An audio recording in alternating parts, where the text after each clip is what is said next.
go again.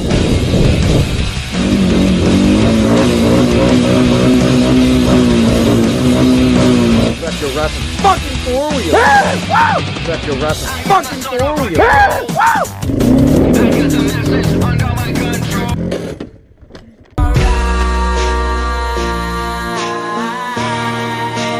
Taking my time on my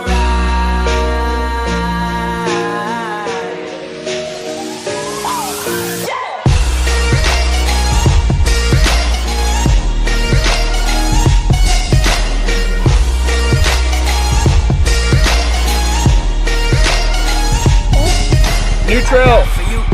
We've never explored it with anything before, not the four-wheeler, the truck, or anything. So what is up, guys? This is the official 2016 Brute Force 300 four-wheeler Rough Rider review. By Rough Rider, you'll find out through the course of this video. Don't worry, I've put it through the works in this past 700 miles. Had it for about a year. These are some of the experiences that I've gone So I through. didn't realize it when I was doing it, but you know, I scraped the wheelie pretty good there in the pasture, and apparently I lost one of my tail lights. So at this point, I'm gonna go and try and find it and put it in a box somewhere, because these mounts and the rear of this are kind of fucked. Front end damage. It will be replaced as well. I do not intend on leaving the four-wheeler in this type of shape. So, the damage you see here on the feet and the damage you just saw on the four-wheeler were caused from a log laying in some tall grass. I hit it going about 40 miles an hour. The four-wheeler went end over end twice. Not good. That was the first major accident. No running damage came from it. The thing was still a beast. I took it in, had it checked out, of course. Other than cosmetics, there was nothing wrong. Yeah, they are deep. That was before they. While I'm thinking about it, I will say, if you're going to ride with a buddy, or a couple buddies even, that's fine. Just keep it in low gear. If you run it in high gear, you're going to fuck your belt up.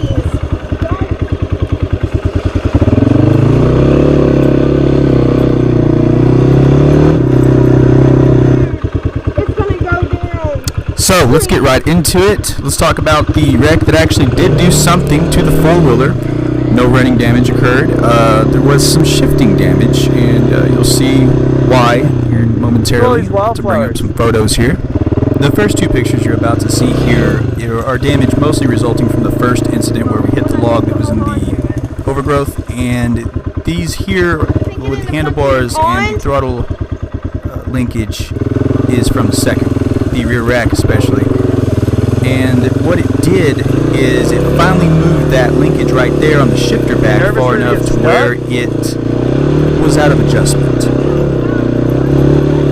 It was off just enough to where it wouldn't fully engage into a gear sometimes, which would cause it to kick out from all the gears and just freewheel, which is not good. You could lock back in if you're going fast and all of a sudden just lock up completely. Not good. Especially when you like to haul ass like this right here. Good full throttle run right here.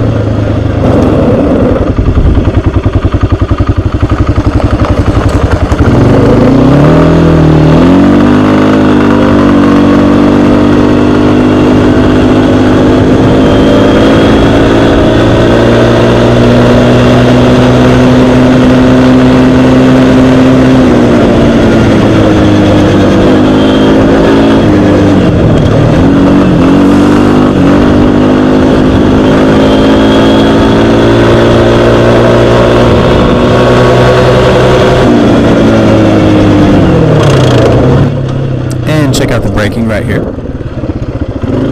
Hell yes, thing pretty much stops on a dime. When you lock up the front and rear brake, it slows down pretty quick. You're going to want to watch out for the rear end to slide around on you, because those wheels lock up. On that run right there, we probably hit about 45 miles an hour, I think. The top speed in low gear on this bike is around 30. I mean, you can push it, but you don't really want to go hauling balls in low gear. It's not meant for that. The low range is meant for more hills or buddy riding. If you have a buddy with you, put it in low gear. Especially if you're going through any kind of difficult terrain, you don't want to burn your belt up. The top speed of the bike in high gear is around 52 miles an hour. 50 is about as fast as you're going to want to run it. the front breather is right at the neck of the front handlebars. So you can pretty much submerge this thing level with your rear rack. While we're talking about this quad and water, remember guys, water is your friend and it's fun to play in, but it's not fun to drive through at, you know, really high speeds where you hydro lock. That's how the second wreck occurred. It was no bueno. Nighttime run on a dirt road, hitting mud holes, felt like a boss. Well, yeah. There was a certain mud hole that was a little deeper than I thought, and the front end buried up and flipped right over and hit the back rack. That's why the back rack took most of the damage on the second one. Luckily, it didn't hit the front end any harder than it did, or it would have probably just completely fucked some shit up. And it does not look like anything's been back there in a fucking while.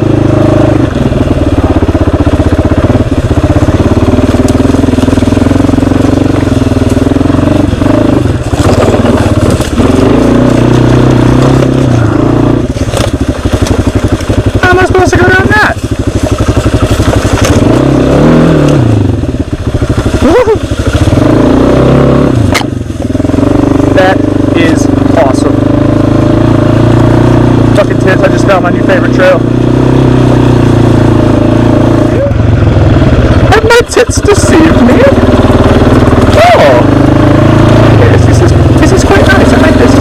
Oh, my tits. Oh no!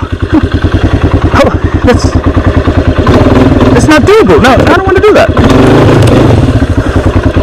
However, there we go. Yeah! Stop me!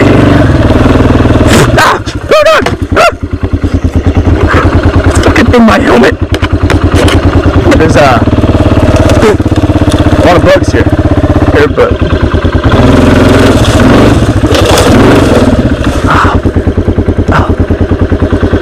come on, this has got to come down.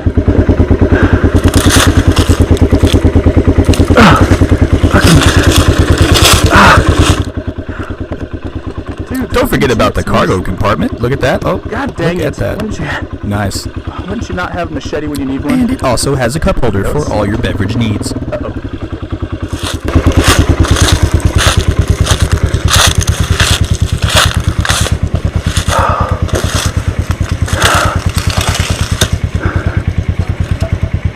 Fucking tits. Government property, no hunting. It doesn't say no ATV riding, thank God. Whew. Man. Fuck you, nature. Oh, for God's sakes. Let's go over it.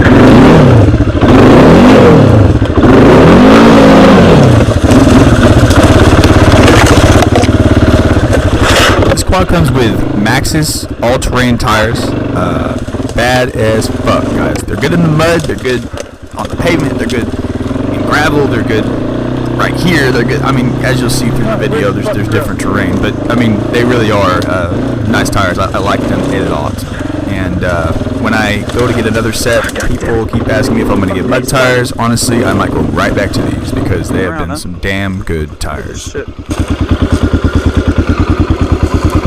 It's as long as the fucking brute force. I'd say that's a brute right there.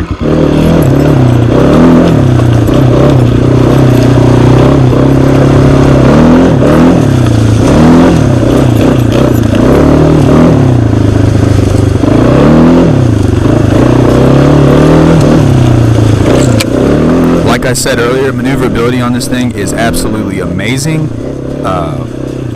It's got the power it needs to unlock the rear wheels. It's got the traction it needs to keep you on the damn trail up front. I mean, it's really a nice bike. When it comes to trail riding, you're going to be surprised.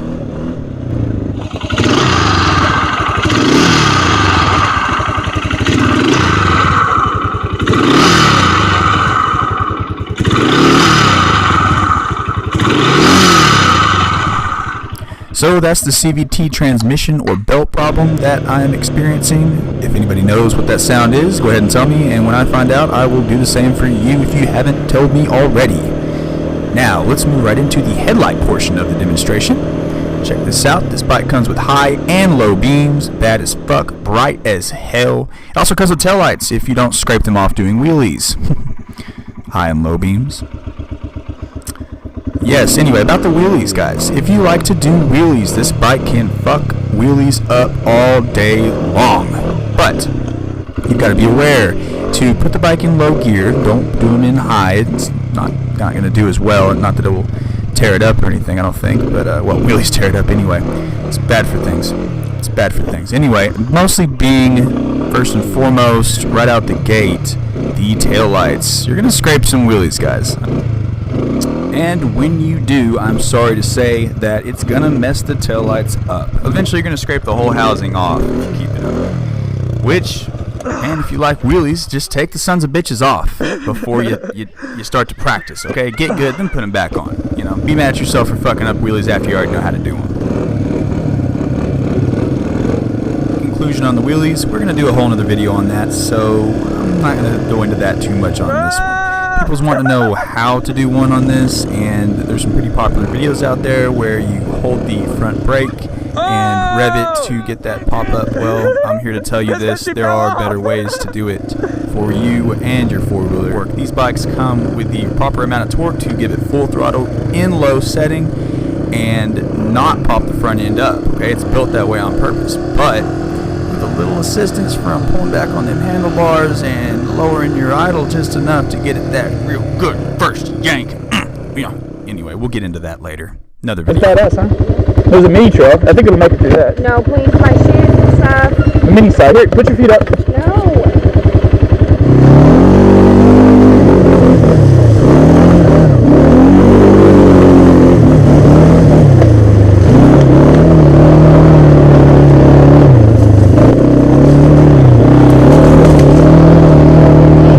Put your feet.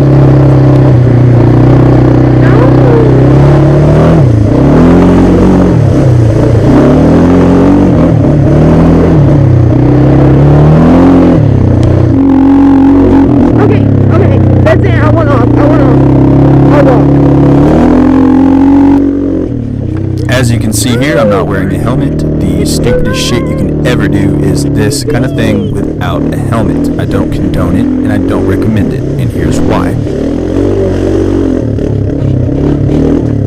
Okay, but then you tricked me to get on this stand. That's what happens when you lose a wheelie to the point where your rear rack doesn't save you, and you take a brake caliper to the eye. Always wear a helmet. Overall, I will say that I am satisfied with this bike. If I had to go and pick another 300 model, I would go and pick the Kawasaki Brute Force 300 all over again.